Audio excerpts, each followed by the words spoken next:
ప్రార్థన చేసుకుందాం. వాక్యం కోసం అందరూ కళ్ళు మూసుకొని ప్రార్థన చేసుకుందాం. మహాపరిశుద్ధుడా, గనుడా, ప్రేమగల తండ్రి, నీకే వందనాలు, కృతజ్ఞత, స్తుతి, స్తోత్రం నాయన. అయా, ఈ ఆదివార కాల సమయమందు ప్రభువా, అయా నీ సన్నిధిలో మేమందరము ఇలాగ కూడుకొని నీ నామాన్ని స్మరించడానికి, నీ సన్నిధిలో ఆనందించడానికి గల కృపను అనుగ్రహించినందుకు నీకు వందనాలు ప్రభువా.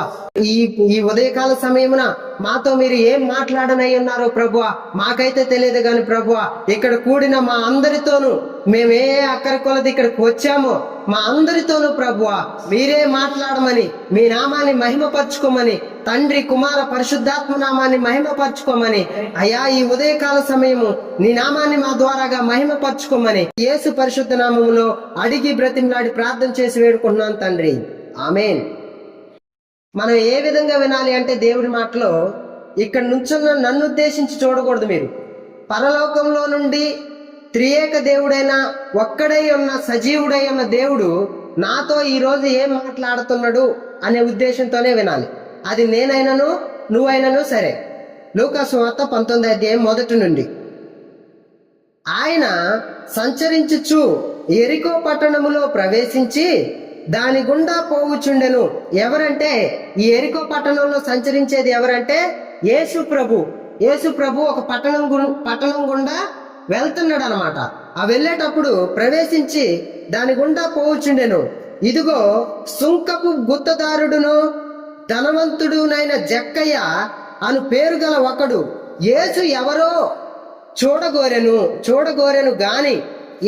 ఇప్పుడు ఆ ఊర్లో ఒక సుంకపు గుత్తదారుడు అనమాట, అంటే ట్యాక్స్ కలెక్టర్. ఇంకా చెప్పాలంటే పన్ను వసూలు చేసే ఒక వ్యక్తి, ఆ ఊరిలో పన్ను వసూలు చేసే ఒక ధనికుడు ఉన్నాడు. ఆయన పేరు జక్కయ్య.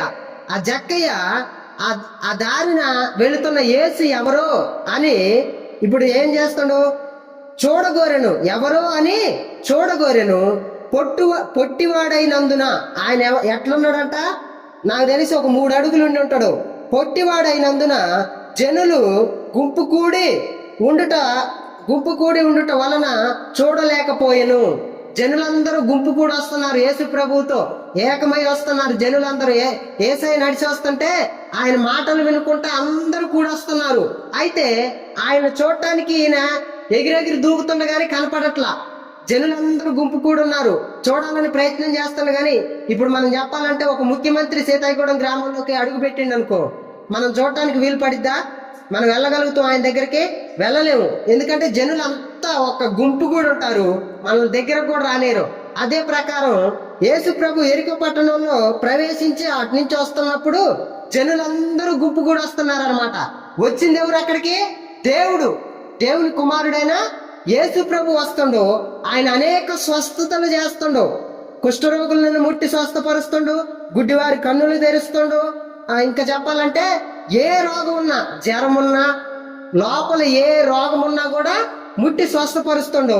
ఈ స్వస్థతల కోసం ఉరుకులు పెట్టేవాళ్ళు కొంతమంది అయితే, దేవుణ్ణి చూడాలని వచ్చేవాళ్ళు కొంతమంది. ఆయన ఎసవంటి వాడు చూద్దామని వచ్చిన వ్యక్తి ఈ జక్కయ్య. చూడగోరెను గాని త్రోవన. ఇప్పుడు ఎట్లున్నాడంటే ఈయన జక్కయ్య, ఆయన పొట్టివాడైనందున జనులు గుంపు కూడి ఉండుట వలన చూడలేకపోయెను. అప్పుడు యేసు ఆ త్రోవన రానై ఉన్నాడు గనుక అతడు ముందుగా పరిగెత్తి, ఇప్పుడు సీతాయగూడెం గ్రామంలో ఆ ధరణ సీఎం ప్రయాణం మొదలు పెట్టిండు. ఇటు నుంచి వెళ్ళబోతుండు, ఎటు అబ్బుగూడెం దిశగా వెళ్ళబోతుండు. ఆయన చూడటానికి మనకి ప్లేస్ లేదు. మనం ఏం చేస్తాం, అప్పుడు ఏం చేస్తాం, గబగబ ముందుకు వచ్చి సీతాయగూడెం గ్రామంలో ఈ ధరణ ఉన్న ఆ వాటర్ ట్యాంక్ ఎక్కుతాం పైకి. ఎందుకు? పైనుంచి అయితే చూడగలుగుతాం కాబట్టి. ఆ ప్రకారమే జక్కయ్య ఏం చేస్తుండో ముందుగా పరిగెత్తి వెళ్తాడు అనమాట. త్రోవన రానై ఉన్నాడు గనుక అతడు ముందుగా పరిగెత్తి ఆయనను చూడుటకు ఒక మేడి చెట్టు ఎక్కిను. ఎక్కడికి ఎక్కిండట? ఒక మేడి చెట్టు, ఒక చెట్టు ఎక్కిండు ఆయన చూడటానికి. ఎవరిని చూడటానికి చెట్టు ఎక్కిండు? యేసు ప్రభుని చూడటానికి ఒక చెట్టు ఎక్కిండు. చెట్టు ఎక్కిను. యేసు ఆ చోటికి వచ్చినప్పుడు ఎక్కడికి వచ్చిండు యేసు ప్రభు? ఈ చెట్టు ఎక్కిన జక్కయ్య కాడికి వచ్చిండు యేసు ప్రభు. ఆ త్రోవలో వెళ్ళి ఆ మేడి చెట్టు కిందకు వచ్చి ఇప్పుడు అంటుండు దేవుడు, జక్కయ్య త్వరగా దిగుము, నేడు నేను నీ ఇంట ఉండవలసి ఉన్నదని అతనితో చెప్పగా. ఎట్లా చెప్పిండు దేవుడు? నేడు నీ ఇంట ఉండవలసి ఉన్నదంట, నీ ఇంట ఉండవలసి ఉన్నదని అతనితో చెప్పగా. ఇప్పుడు జక్కయ్య ఏం చేస్తా? అతడు త్వరగా దిగి సంతోషముగా ఆయనను చేర్చుకొనెను. ఎవరిని చేర్చుకుంటావు? యేసు ప్రభువుని చేర్చుకున్నాడు. ఇప్పుడు ఆ చెట్టు ఎక్కిండు. యేసు ప్రభు ఎక్కడికి వచ్చిండు? ఆ ఆశ కలిగి ఉన్నాడు. ఎవరు? జక్కయ్య. ఏ ఆశ కలిగి ఉన్నాడు? యేసు ప్రభువును చూడాలనే ఆశ కలిగి ఆ చెట్టు కిందకు వచ్చిండు అన్నమాట. ఆ చెట్టు ఎక్కడానికి ఉరికిండు. ముందల ఈ త్రోవలో వస్తాడు కదా, ఇటు నుంచే దాటిపోతాడు కదా. నేను చెట్టు ఎక్కి ఆయన ఇటు వెళ్తుంటే ఆయన చూస్తా అని చెప్పి ముందుగా వెళ్ళి ఒక మేడి చెట్టు ఎక్కిండు. మేడి చెట్టు ఎక్కి చూస్తుండు. చూసి ఆయన కాడికి వచ్చిండు యేసు ప్రభు. వచ్చి జక్కయ్య జక్కయ్య నువ్వు ఎందుకు ఎక్కి నువ్వు చెట్టు కిందికి దిగు. ఈ రోజు ఎక్కడికి రావాలంటే ఇప్పుడు ఈ రోజు నేడు నేను నీ ఎంట ఉండవలసి ఉన్నదని అతనితో చెప్పగా అతడు త్వరగా దిగి సంతోషముతో ఆయనను చేర్చుకొనెను. ఎవరిని చేర్చుకోండి? ఇప్పుడు యేసు ప్రభువుని చేర్చుకోండు.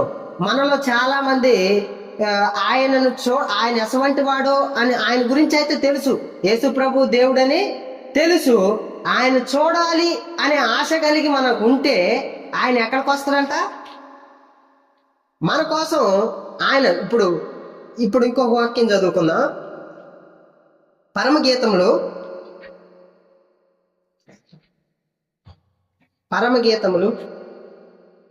సొలొమోను రాసిన పరమగీతము 3వ అధ్యాయము 4వ వచనం. నేను వారిని విడిచి కొంచెము దూరము పోగా నా ప్రాణప్రియుడు నాకు ఎదురుపడెను.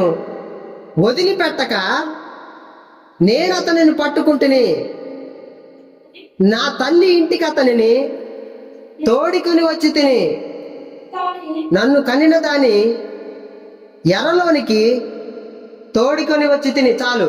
ఇక్కడ ఏమంటాడు? నేను వారిని విడిచి కొంచెము దూరము పోగా నా ప్రాణప్రియుడు నాకు ఎదురుపడెను.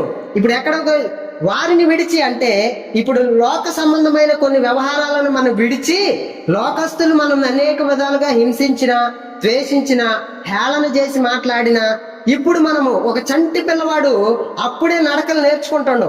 అయితే ఆ తల్లి గాని తండ్రి గాని ఎదురుగా ఉన్నప్పుడు ఏం చేస్తారంటే ఆ చంటి పిల్లవాడు లెగిసి మొట్టమొదటి అడుగులు వేస్తాడు. తప్పటి అడుగులు వేసి తండ్రి వైపు గాని తల్లి వైపు గాని ఒక్క అడుగు వేస్తే కింద పడబోయేసరికి తల్లి పోయి ఏం చేస్తుంది?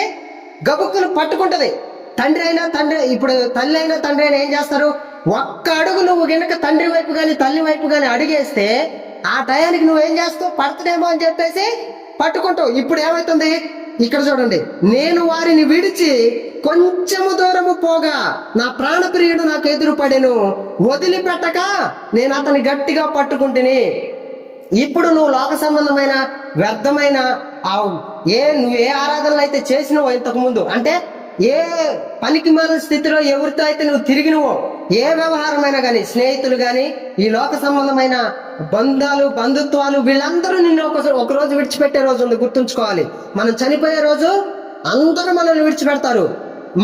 మనకి ఆరోగ్యం బాగలేకపోయినా, అంటే మనకి డబ్బు లేకపోయినా వాళ్ళందరూ మనల్ని విడిచిపెడతారు. అయితే మనం ఎటు తిరగాలంటే ఇప్పుడు సృష్టికర్త అయిన దేవుడు మనకు ఒక దేవుడు ఉండు. నేను ఈ భూమిలో ఉన్నానంటే, ఈ భూమి మీద ఉన్నానంటే సృష్టికర్త అయిన దేవుడు, నన్ను సృష్టించిన దేవుడు ఉండు. కాబట్టి నేను ఆయన్ని వెతికి ఆయన వైపు ఇప్పుడు ఏం చేస్తున్నా? నేను ఇంతకు ముందు ఏవైతే చేసినో వాటన్నిటినీ విడిచి కొంచెము దూరము పోగా నా ప్రాణప్రియుడు నాకు ఎదురుపడెను. నా ప్రాణప్రియుడు ఎవరు? యేసు ప్రభు, సృష్టికర్త అయిన దేవుడు నాకు ఎదురుపడెను. వదిలిపెట్టక నేను అతన్ని గట్టిగా పట్టుకుంటేనే. ఇప్పుడు ఏం చేయాలి? మనం దేవుణ్ణి వదిలిపెట్టకూడదు. దేవుణ్ణి గట్టిగా పట్టుకోవాలి. అప్పుడు ఆయన మనకు తోడుగా ఉంటాడు. ఇప్పుడు జక్కయ్య ఏం చేస్తాడు? చెట్టు మీదకి ఎక్కిండు. జక్కయ్య దిగు తొందరగా. నువ్వు ఎందుకు ఎక్కి నువ్వు అడగలా? దిగు కిందికి. ఈ రోజు నేను ఉండవలసి ఉన్నది. ఈ రోజు నువ్వు ఇక్కడికి వచ్చి కూర్చున్నావు. ఇంతకు ముందు లోక సంబంధమైన వ్యవహారాలలో తిరిగినవేమో, ఎవరు నాకు సహాయం కాలేదని నువ్వు అనుకున్నవేమో. ఇప్పుడు నువ్వు ఎవరి వైపు అడిగేస్తున్నావు? యేసు ప్రభు వైపు ఒక్క అడుగు వేస్తున్నావు నువ్వు. అప్పుడు దేవుడు ఏం చేస్తానంటే నువ్వు ఒక్క అడుగు ఆయన వైపు వేస్తే ఆయన వచ్చి గట్టిగా ఏం చేస్తాను, నిన్ను గట్టిగా పట్టుకుంటాడు. నా ప్రాణప్రియుడు నాకు ఎదురు పడెను, వదిలిపెట్టక నేను అతన్ని గట్టిగా పట్టుకుంటుని. నువ్వు ఇప్పుడు ఏం చేయాలా? గట్టిగా పట్టుకోవాలి యేసు ప్రభుని. అప్పుడు ఆయన నిన్ను నడిపిస్తున్నాడు అనమాట. ఇప్పుడు జక్కయ్య ఏం చేస్తాడు? దిగొచ్చిండు. జక్కయ్య నిలవబడి, ఇదిగో ప్రభువా నా అంతకు అందరూ అది చూచి ఇప్పుడు ఏం చేస్తాడు?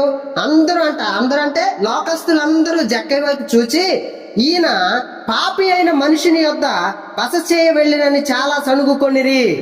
ఇప్పుడు పాపి అయిన నువ్వు నేను ఎవరైనా సరే మనం పాపులమే. తల్లి గర్భములో ఉండగానే మనం పాపులమని ఎవరు చెబుతున్నారంటే దావీదు ఒక కీర్తనలో చెబుతాడు, నేను తల్లి గర్భమును ఉండగానే నేను పాపిని అని ఆయన అప్పుడే ఒప్పుకుంటాడు. అదే ప్రకారం మనం ఏమై ఉన్నామంటే పాపులమై ఉన్నాము. ఇప్పుడు పాపి యొక్క ఇంటిలో బస చేయడానికి వెళ్తుండని యేసు ప్రభు గురించి ఏం చేస్తున్నారు? వీళ్ళు సణుక్కుంటున్నారు. ఏంటి పాపి అయిన వ్యక్తి ఇంటికి ఈయన వెళ్తుండవు, పాపుల ఇంటికి వెళ్తుండవు అని చెప్పేసి యేసు ప్రభు గురించి సణుగుకుంటుంటే, శాస్త్రులకు పరిసయ్యులకు ఒక మాట దేవుడు ఏం చెబుతాడంటే, ఆరోగ్యము కలగవాడికి అంటే ఆరోగ్యవంతుడికి వైద్యుడు అక్కరలేదు, కానీ అనారోగ్యంగా ఉన్న వారికే వైద్యుడు అవసరం. నీకు ఆరోగ్యం బాగుంది, నువ్వు మంచిగా ఉన్నావు, నీకు వైద్యుడు అవసరమా? డాక్టర్ని పిలుస్తావు, నువ్వు నా ఇంటికి రమ్మని దేవుడు డాక్టర్ని పిలిచి టాబ్లెట్లు మందులు ఇవ్వమని అడుగుతావా? అవసరం లేదు. కానీ నీకు అనారోగ్యం చేసింది, జబ్బు చేసింది, ఏదో మతి స్థిమితం లేకుండా నువ్వు ఉంటున్నావు, ఏదో రకమైన జబ్బు నీకుంది. అప్పుడు నువ్వేం చేస్తావు? నువ్వు డాక్టర్ని పిలుస్తావు. అదే ప్రకారం దేవుడు ఏమంటున్నంటే ఆరోగ్యకరమైన వారికి వైద్యుడు అక్కరలేదు, కానీ జబ్బు గల వారికి పాపులకి ఇప్పుడు ఏం చేస్తున్నావు? నీతిమంతుడైన నీకోసం నేను రాలా, పాపి అయిన పాపి కోసం నేను వచ్చినా అని చెప్పేసి దేవుడు చెప్తున్నాడు. అప్పుడు జక్కయ్య ఇంటికి అందరూ అది చూసి ఆయన పాపి అయిన మనుషుని యొక్క బస చేయ వెళ్ళను చాలా సనుక్కొనిది. జక్కయ్య నిలవబడి, ఇదిగో ప్రభువా నా ఆస్తిలో సగము బీదలకు ఇచ్చుచున్నాను. నేను ఎవని యొద్ద నైనా అన్యాయముగా దేనినైనాను తీసుకొని ఎడల అతనికి 4 వంతులు మరలా చెల్లించునని ప్రభువుతో చెప్పాను. ఎవరితో చెబుతాడు? దేవుడితో చెబుతాడు. ఇప్పుడు నా ఆస్తి సగం ఎవరికి ఇస్తున్నా? ఇప్పుడు పేదలకు ఇచ్చేస్తున్నా. నేను ఎవరి దగ్గరనైనాను అన్యాయముగా 1 రూపాయి తీసుకొని ఉంటే దానికి 4 అంతలు వాళ్ళకి చెల్లిస్తా అని చెప్పి జక్క ఏం చేస్తుంది? ఇప్పుడు ఆయన మొదటి స్థితిలో నుండి చేసిన పాపాన్ని అంతటిని ఎవరి దగ్గర ఒప్పుకుంటాడో? యేసు ప్రభు దగ్గర, ఆయన దగ్గర ఒప్పుకుంటాడు. ఇప్పుడు ఏమంటాడు? ప్రభువా నా ఆస్తిలో సగభాగము పేదలకు ఇచ్చుచున్నాను. నేను ఎవని యొద్దనైనను అన్యాయముగా దేనినైనాను తీసుకొని ఎడల దానికి 4 వంతుల మరలా చెల్లింతునని ప్రభువుతో చెప్పాను. అందుకు యేసు, ఇతడు అబ్రహాము కుమారుడే, ఎందుకనగా నేడు ఈ ఇంటికి రక్షణ వచ్చి ఉన్నది. ఏ ఇంటికి వచ్చి ఉన్నదంట? ఈ జక్కి ఇంటికి రక్షణ వచ్చి ఉన్నది. ఇప్పుడు మనం ఏ స్థితిలో ఉంటే, ఇల్లు అనగా ఒక్కోసారి శరీరానికి కూడా, మన శరీరం అనే గృహానికి కూడా వర్తిస్తుంది. నీవు ఎవరైతే వచ్చి కూర్చున్నామో నీకు వింటున్న నీకు కూడా ఇది వర్తిస్తుంది. నీ ఇల్లు గాని నీ శరీరమై ఉన్న దేవుని గృహము ఏదైతే ఉందో, మన శరీరం అంటే దేవునికి ఆలయమై ఉన్నదంట. కాబట్టి ఈ శరీర విషయం కూడా దేవుడు ఒక రోజు తీర్పులో నిలబెడతాడు మనల్ని. కాబట్టి శరీర కార్యాల మీద జయాన్ని పొందుకోవటానికి దేవుణ్ణి ప్రార్థించాలి. ఇప్పుడు ఈ ఇంటికి రక్షణ వచ్చి ఉన్నది. ఈ ఇల్లు అంటే నీకు రక్షణ వచ్చి ఉన్నది. ఇప్పుడు నశించిన దాన్ని వెతికి రక్షించుటకు మనిషి కుమారుడు వచ్చినని వారితో చెప్పెను. నశించే దాన్ని, నీవు నశించే స్థితిలో ఉన్నావు, పాపం స్థితిలో గాని ఏ స్థితిలోనైనా చావు బతుకుల్లో గాని నువ్వు చనిపోయే స్థితిలో ఉన్నావు. ఇప్పుడు దేవుడు ఏమంటున్నావు? నశించిన దాన్ని వెతకి రక్షించుటకు మనుష్య కుమారుడు వచ్చినని అతనితో చెప్పెను. ఇప్పుడు నువ్వే స్థితిలో ఉన్న నీ కాటికి రక్షణ ఈ విధంగా ఉంది. ఇప్పుడు నీవేం చేయాలా? వాటిని విడిచిపెట్టి, ఇంతకు ముందు ఉన్న వాటిని విడిచిపెట్టి, ఇదే పరమగీతములు రాసిన సొలొమోను రాసిన పరమగీతములు 3వ అధ్యాయము ఇందాక వచ్చిన 4వ, నేను వారిని విడిచి కొంచెము దూరము పోగా నా ప్రాణప్రియుడు నాకు ఎదురు పడెను, వదిలిపెట్టక నేను అతన్ని పట్టుకుంటుని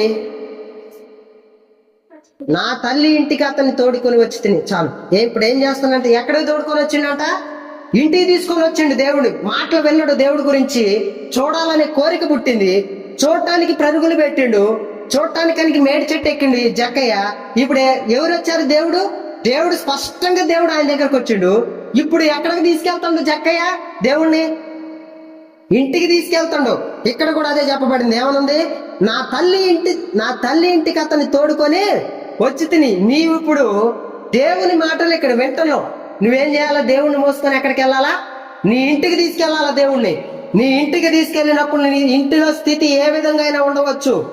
ఆర్థిక స్థితిలో కనుక నువ్వు వెనకబడి ఉండొచ్చు, అనారోగ్య స్థితిలో నువ్వు వెనకబడి ఉండొచ్చు, లేకపోతే నీవు ఏ స్థితిలో ఉన్నావో, నీ ఇల్లు ఏ స్థితిలో ఉందో అదొక దెయ్యాల కుంపగా ఉండవచ్చు. ఏ విధంగా ఉందో నాకైతే తెలియదు. కానీ ఇప్పుడు నువ్వేం చేయాలా?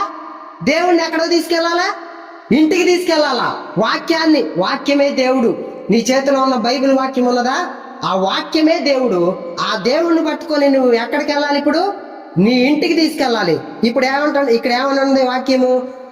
నా తల్లి ఇంటికి అతన్ని తోడుకొని వచ్చి తిని, నన్ను కనిన దాన్ని ఎరలోనికి తోడుకొని వచ్చి తిని. నువ్వు ఎక్కడైతే నీ ఇల్లు ఉందో నీ ఇంటికి తీసుకొని రావాలి. నువ్వు నీ ఆత్మ నివసించే నీ యొక్క శరీరం అనే ఇంటికి వాక్యాన్ని తీసుకొని వెళ్ళినప్పుడు ఇప్పుడు మనం ఏమి కలిగి ఉండాలో ఒక 3 మాటల్లో చెప్తా నేను. 3 ఇక్కడ ఇటు చూడాలి, అందరూ నా వైపు చూడాలి. 3 ఉన్నాయి మనకి. ఏంటి? 3 వేళ్ళు. తెలివి, జ్ఞానము, వివేచన. ఏంటిది? తెలివి, జ్ఞానము, వివేచన. అందరూ గుర్తుంచుకోవాలి ఈ 3. తెలివి, జ్ఞానము, వివేచన. తెలివి అంటే బ్రతకటానికి, ఏదో రకంగా తినటానికో వాటికో వీటికో మనం సంపాదించుకోవడానికి తెలివిని ఉపయోగిస్తున్నాం. తెలివి చాలా మందికి ఉంది, కానీ జ్ఞానం లేదు. జ్ఞానము లేదు, వివేచన లేదు, తెలివి ఉంది. ఇప్పుడు జ్ఞానం అంటే దేవుడు గురించి ఆలోచన నీకు ఉండాలి. నేను ఈ భూమి మీద ఉన్నా కదా, ఏటి పడితే వాటి కోసం ఉరుకులు పెడతాను కదా, అసలు దేవుడు అంటే ఎవరు? ఇది జ్ఞానము. జ్ఞానం అంటే దేవుడి గురించి ఆలోచించాలి. నన్ను సృష్టించిన సృష్టికర్త ఒక దేవుడు ఉండో, ఆయన ఎవరో తెలుసుకోవాలి, ఆయన ఎలాంటి వాడో తెలుసుకోవాలి. ఆయన పరిశుద్ధుడు. ఏంటి? ఆయన పరిశుద్ధుడు. ఆయనలో ఏ మచ్చ ముడత కూడా లేదంట. ఎవరిలో? దేవుళ్ళో మచ్చ ముడత లేదు. ఆయన మనలాగా పెళ్లిళ్ళు చేసుకొని మనలాగా వ్యవహారాలు లేవు ఆయనకి. ఎందుకంటే మనం శరీరంలో ఉన్నాం, మనకి శరీర కార్యాలు ఉన్నాయి, మనం జీవనోపాధి అంటే ఈ భూమి మీద పండించుకుంటాము, పిల్లగాళ్ళు పిల్లలు అని చెప్పేసి జీవన విధానంలో ఉన్నావు. దేవుడికి ఇవేమి అవసరం లేదు, కానీ నీకు తోడుగా ఉంటాడు దేవుడు. ఇది జ్ఞానము. జ్ఞానం అంటే నిన్ను సృష్టించిన సృష్టికర్త ఎవరు అనేది నీవు గ్రహించాలి. అది జ్ఞానము. వివేచన. ఇదేంటి? వివేచింపటము. చుట్టుపక్కల ఉన్నవారు ఏం చేస్తున్నారు, ఎలా ఉంటున్నారు, దేవుడు అంటే ఏంటనేసి వాళ్ళు ఎంతవరకు ఎరిగి ఉన్నారు. కొంతమంది బలులు ఇస్తారు, అవి పనికిరావు దేవుడి ముందు. ఆయనకు బలి కావాల్సింది ఏంటనంటే నీ హృదయంలో ఉన్నది మొత్తం కూడా ఆయన ముందర కుమ్మరించాలి. ఆయన ముందర కుమ్మరించి, ప్రభువా ఇదిగో ఇంతకాలం నేను పాపిని, నేను పాపము చేసిన వాడిని, తల్లి గర్భంలో నేను నిరూపింపబడిన కాలం మొదలుకొని నేను పాపిని, ఇప్పుడు నీ దగ్గరకు వస్తున్నా, నీ దగ్గరకు వచ్చి నీ సన్నిధిలో నా పాపాలన్నిటినీ కుమ్మరిస్తున్నా, ఇప్పుడు నువ్వు నా హృదయంలో చేరాలి. వివేచించగలిగే మన శక్తి దేవుడిచ్చిండు. అంటే తెలివి ఉంది మనకి, జ్ఞానము ఇచ్చిండు దేవుడు, వివేచింపే శక్తి ఇచ్చిండు. ఇప్పుడు నువ్వు వివేచన కలిగిన వాడివై ఉండాలి. నువ్వు గ్రహించాలి నీ చుట్టుపక్కల ఉన్నవారు ఏం చేస్తున్నారు. తాగుతున్నారు, తాగేవాడికి వివేకం లేదు. ఎందుకు లేదు వివేకము? నేనేం చేస్తున్నానే గ్రహింపు వాడికి లేదు, జ్ఞానము లేదు. నా తండ్రి అనే దేవుడు ఒకడు ఉన్నాడు, దీన్ని బట్టి నన్ను తీర్పులో నిలబెడతాడు. భూమి మీద నువ్వేం చేసినావు? నువ్వు తాగుతున్నావు, తిరుగుతున్నావు, నీ ఇష్టం వచ్చినట్టు చేస్తున్నావు. తండ్రి అయిన దేవుడు అంటే సృష్టికర్త అయిన దేవుడిని ఆరాధించాలనేటువంటి జ్ఞానము లేదు, ఈ యొక్క వివేచన లేదు. నా చుట్టుపక్కల ఉన్న వారు ఏం చేస్తున్నారు అంటే వాక్యం చదువుతున్నారా లేదా, దేవుడి గురించిన జ్ఞానం ఉన్నదా లేదా. ఈ బైబిల్ ఏదైతే ఉందో కొంతమందిని మత గ్రంథంగా దీన్ని ముద్రించారు. ఇది మత గ్రంథం అయితే నేను ఎప్పుడో పడేసేవాడిని. ఏంటిది? ఇది మతం అయితే నేనే వదిలేసేవాడిని. యేసు ప్రభు కూడా ఒక మాట అంటాడు, నీ మతంలో నిన్ను కలుపుకోవడానికి, ఒకరిని నీ మతంలో కలుపుకోవడానికి నువ్వేం చేస్తావంట? ఈ భూమిని మొత్తం తిప్పి వస్తావంట, తిరిగి వస్తావంట. వీళ్ళు ఎటువంటి వాళ్ళంటే దోమ పోకుండా వడకట్టి ఒంటెని మింగేవారులారా. ఎవరంట వీళ్ళు? దోమను పోకుండా వడగడతారు. నువ్వు మంచినీళ్ళు తాగటానికి జాగ్రత్తగా నలకలు పోకుండా వడగడుతున్నావు, కానీ వీళ్ళు ఎటువంటి వాళ్ళంట? ఒంటెని మింగే వాళ్ళంట. ఒంటె నోట్లో పట్టిద్దా?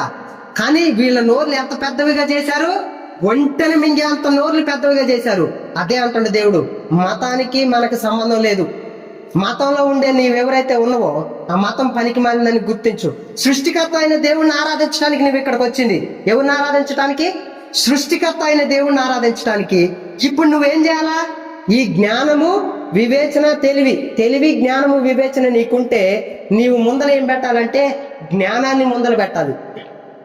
జ్ఞానాన్ని ముందర పెట్టాలి అంటే నీ సృష్టికర్త అయిన దేవుణ్ణి ముందుకు తీసుకొచ్చి పెట్టి ఆయనకు అప్పచెప్పాలి. నీ పనే గాని, నీ పనుల భారమే గాని, ఏ స్థితి అయినా ఎవరికి అప్పచెప్పాలి? ఇప్పుడు మనము దేవుడికి అప్పచెప్పాలి. ప్రభువా, నా స్థితి ఇది, నేను ఈ అనారోగ్య సమస్యలతో ఉన్నాను, ఈ అప్పు బాధలతో ఉన్నాను, ఇల్లు గడవట్లేదు, లేకపోతే చాలా మంది నన్ను ఈ హేళన చేస్తున్నారు.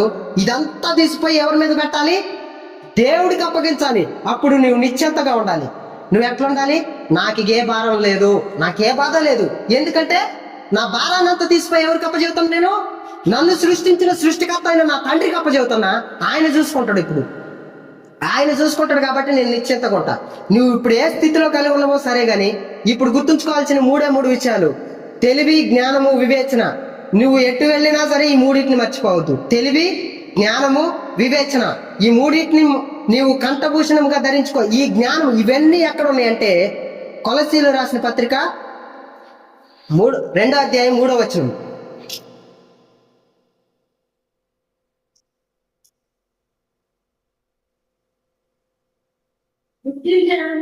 బుద్ధి జ్ఞానము సర్వ సంపదలు ఆయన యందే గుప్తములై ఉన్నవి. ఎవరి దగ్గర ఉన్నాయంట? బుద్ధి, జ్ఞానము, వివేచన, ఇవన్నీ ఎవరి దగ్గర ఉన్నాయి? యేసు ప్రభు దగ్గర ఉన్నాయి. వీటిని నీవు ముందలు పెట్టినట్లయితే, ఇవి కలిగిన దేవుణ్ణి నీవు ముందలుంచుకున్నట్లయితే, నువ్వు వేసే అడుగు, ప్రతి అడుగు గాని. ఇప్పుడు ప్రభువా, మనం తినేటప్పుడు కూడా ప్రార్థన చేసుకుంటాం, ప్రభువా నువ్వు ఇచ్చిన ఆహారాన్ని బట్టి నీకు వందనాలు. కొంతమంది తాగేటప్పుడు అంటే మందు కాదు సుమా, మంచినీళ్ళు తాగేటప్పుడు కూడా ప్రార్థన చేస్తారు, ప్రభువా నీవు ఇచ్చిన ఈ మంచినీళ్ళని బట్టి నీకు వందనాలు. కొంతమంది తెలియని వాళ్ళు, అతిగా తెలుసుకున్న వాళ్ళు, అంటే జ్ఞానము ఎక్కువగా ఉన్న వాళ్ళు ఏం చేస్తారంటే, నాకు గాలి కూడా ఎవరిస్తున్నారు? దేవుడు ఇస్తాడు. నేను పీల్చే గాలిని బట్టి కూడా దేవునికి స్తోత్రం, ఆయనకు స్తుతి. నేను తాగే నీళ్లు, పీల్చే గాలి, తినే అన్నము, నడిచే భూమి, సమస్తము ఎవరిచ్చినవి? సృష్టికర్త అయిన దేవుడు ఇచ్చినవి. ఈ జ్ఞానం కలిగి మనం నడుచుకోవాలి. ఇప్పుడు జ్ఞానాన్ని మనం ముందర పెట్టాలా? ఎవరికి ఇవ్వాలి ప్రధాన స్థానము?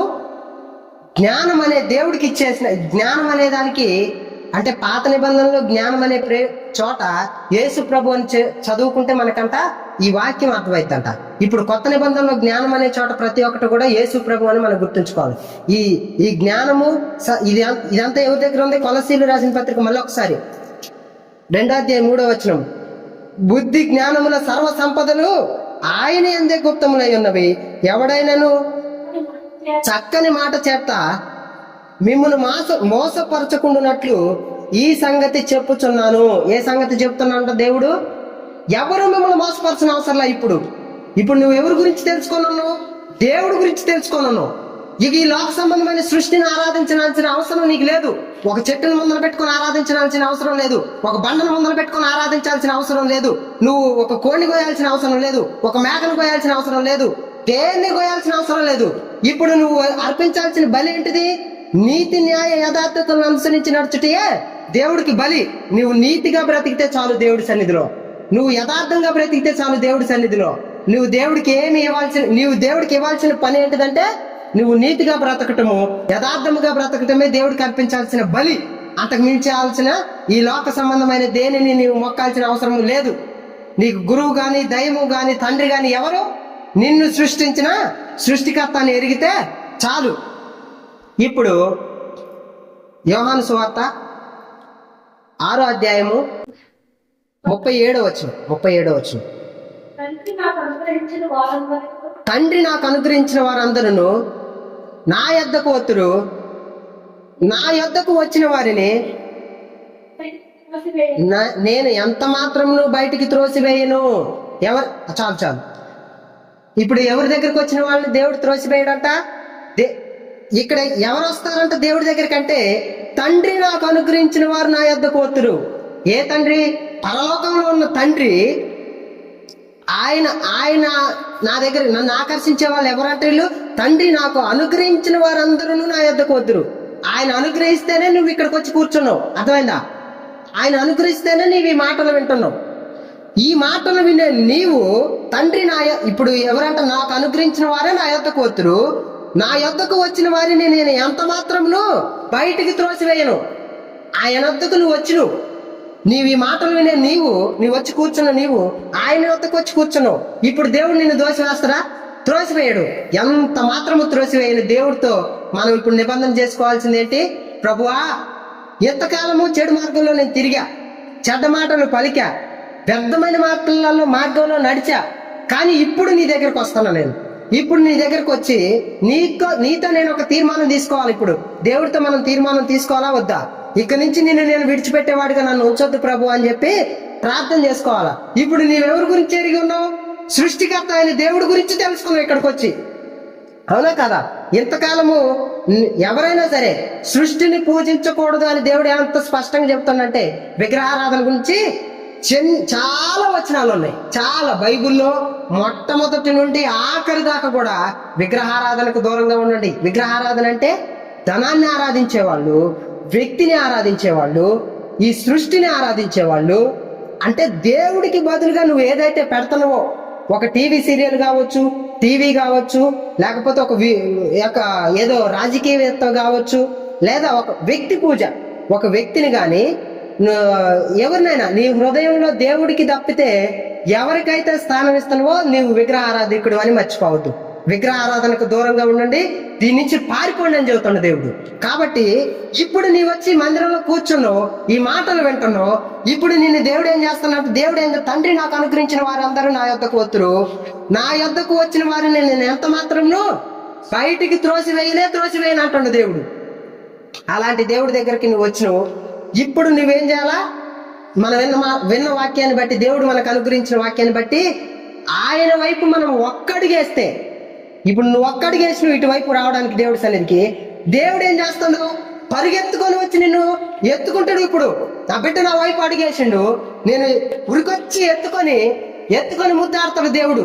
నీవు ఒక చంటి పిల్లవాడు ఒక్కడిగేసి నీ వైపు నవ్వినా ఏడ్చినా నువ్వేం చేస్తావు?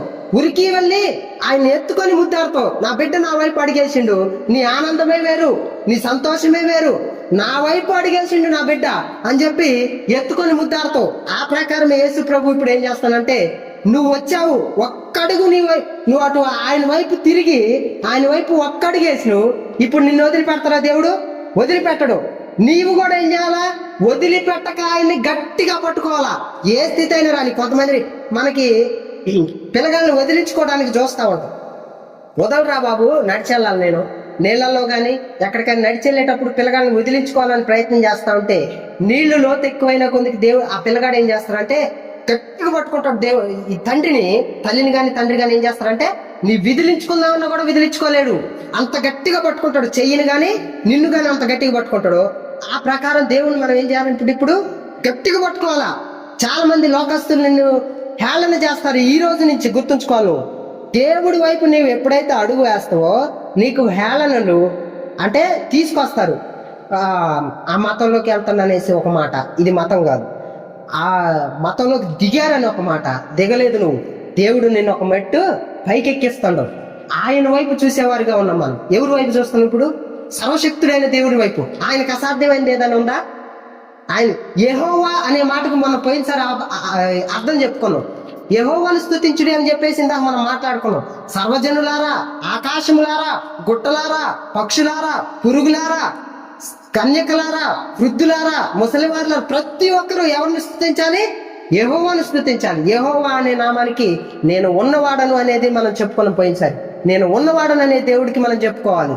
నీ స్థితి ఏదైనా సరే ఇప్పుడు ఎవరికి చెప్పుకోవాలి? నువ్వు ఆకాశం వైపు నేను ఆకాశం వైపు కన్నులు ఎత్తుతున్నాను, నాకు సహాయం ఎక్కడి నుంచి వస్తుంది? అక్కడి నుంచి వస్తుంది. నువ్వు పైకెత్తి, ప్రభువా నన్ను సృష్టించిన సృష్టికర్త అయిన దేవా, నా స్థితి ఇది, నన్ను మార్చు, నా ఇంటి స్థితిని మార్చు అని చెప్పి ఆయనకి చెప్పుకొని నువ్వు వదిలిపెట్టినప్పుడు నీ స్థితి ఏదైనా సరే ఆయన మారుస్తాడు అనేది మాత్రం నువ్వు మర్చిపోవద్దు. ఇది గుర్తుంచుకొని దేవుడి వైపు చేతులెత్తి ప్రార్థన చేసుకున్నాం. ఈ చిన్న ప్రార్థన దేవుడు అంగీకరించాలని మనం ఒక్కసారి నుంచోండి అందరూ. ఈ సమయం అందు దేవుణ్ణి నేను అంగీకరిస్తున్నా, నా సృష్టికర్త ఆయన, ఆయనని నేను ఆరాధించుకుంటాను, ఆయనతోనే నేను జీవిస్తాను, ఆయనతోనే నేను ఇప్పుడు తీర్మానం చేసుకోవాలి. మనం ఎవరితో తీర్మానం చేసుకుంటున్నాం? మనము సర్వ సృష్టికర్త అయిన సృష్టికర్తతో తీర్మానం చేసుకుంటున్నాం. గుర్తుంచుకొని ఆయనకి ఇప్పుడు మనం ప్రార్థన చేసుకుందాం. ఇన్న వాక్యాన్ని బట్టి దేవుని ప్రార్థించుకుందాం.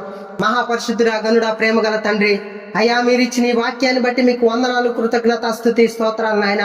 అయ్యా అయోగ్యుడను, అల్పుడను, పనికి మాలిన వాడనైనా నన్ను వాడుకొని ఒక చిన్న పాత్రగా ఇక్కడ కూడిన వారిని, వినేవారిని మీరు సందర్శించి వారికి ఈ వాక్యాన్ని అందజేసే కృపను అనుగ్రహించినందుకు నీకు వందనాలు, కృతజ్ఞత, స్తుతి, స్తోత్రాలు నాయన. సర్వోన్నతుడా, సర్వాధికారి, నీవు ఉన్నవాడవయ్యన్న దేవుడవు ప్రభువా. నీ వైపు మేము ఒక్క అడుగేస్తే మా వైపు పరిగెత్తుకొని వచ్చే దేవుడు వైపు మేము తిరిగామని ఈ రోజు వాక్యం ద్వారా మాట్లాడిన దేవా, నీకే వందనాలు, కృతజ్ఞత, స్తుతి, స్తోత్రాలు నాయన. అయ్యా ఇంతకాలము మేము చెడు మార్గంలో నడిచామేమో, చెడు మాటలు మాట్లాడామేమో, చెడు స్థితిలో ఉన్నామేమో, వాటన్నిటినీ విడిచిపెట్టి నీ వైపు కొంచెము దూరము రాగా నీవే పరిగెత్తుకొని వచ్చావని చెప్పిన ప్రకారము ప్రభువా, నిన్ను గట్టిగాని పట్టుకొని జీవించే కృపను మాకు అనుగ్రహించమని. అయ్యా ఎట్టి స్థితిలో ఇక్కడికి వచ్చారో బిడ్డలను మీరు దర్శించండి. పరిశుద్ధాత్మదేవా, ఈ సమయమందు ఇక్కడ కూడిన ప్రతి ఒక్కరిని, ఈ మాటను వినే ప్రతి ఒక్కరిని మీరు దర్శించి వారందరినీ మీరు ముట్టి స్వస్థపరచమని ప్రభువా, మీరే సహాయం దయచమని.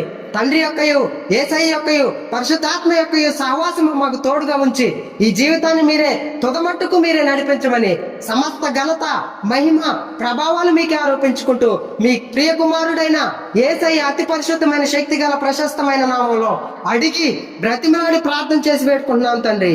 ఆమేన్.